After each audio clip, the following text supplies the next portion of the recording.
Tell us something about the event.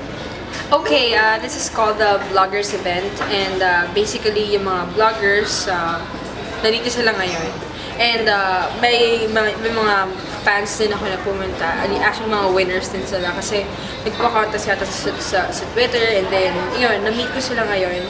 So, ayun, so wakas nakilala ko rin yung mga vloggers na iba na, yun, minsan nababasa ko pala ang mga vlog na sila pala yun.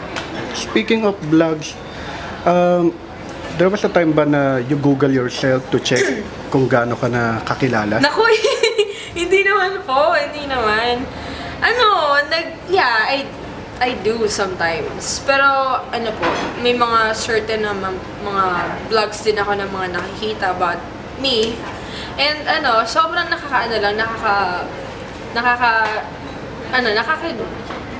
gulat lang din. Kasi, ganito pala yung pag-vlog talaga. I mean, hindi yun yung normal na sinasabi ng mga tao.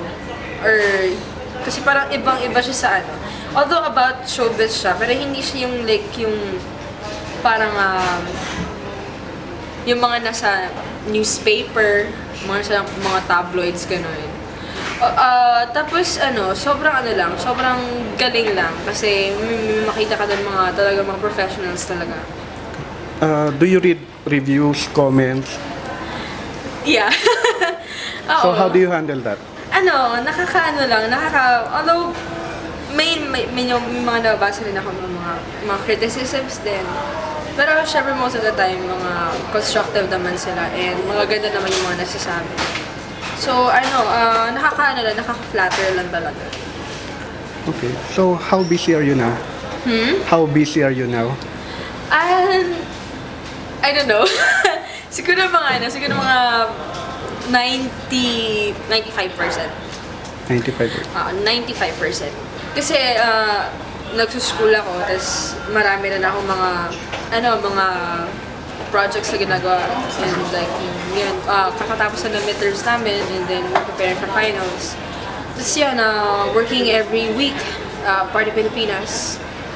And then, prior pa dun sa Party Pilipinas, yung may mga events din ako, or may mga corporate shows. Kung papipiliin ka lang talaga, would you rather choose na maging actress or singer? Mas makilala pa? Of course, it will be a singer.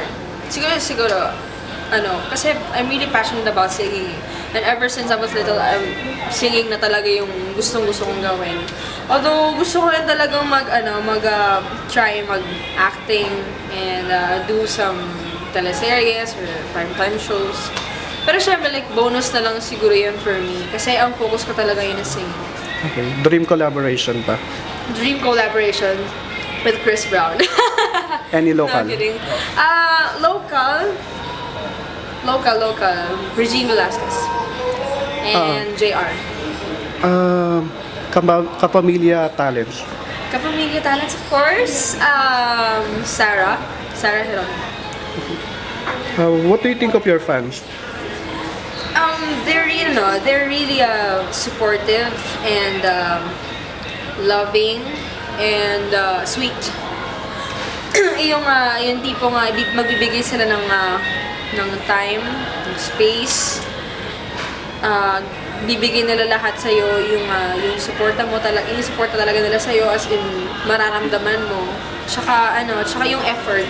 Yun, sobrang importante para sa akin. And I'm really lucky and blessed to have them. Pa-promote naman ng album, project?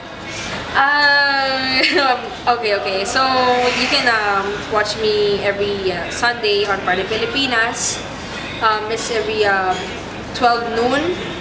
Tapos, I would like to thank all those who supported my album and sa lahat ng mga naka-appreciate nun. Thank you so much. Dahil po dyan na platinum na po siya and I wasn't really expecting though. Tapos, ano yun, mga upcoming shows, Hindi ko alam. siguro mag-update na lang po siguro ka. I'll let you guys know. And, of course, yun, part Pilipinas and Saan ka mo marireach ng mga fans? Marie also, you can follow me on Twitter. It's at myjaps, MYJAPS. And pwede nyo rin po ko i-add sa Facebook. Pero hindi ko na po matanda. Hindi ko ano na account ko kasi hindi ko na rin po masyado gumagamit ng FB. So, most of the time, Twitter po talaga. And again, at myjaps, MYJAPS. So, thank you so much. Thank you.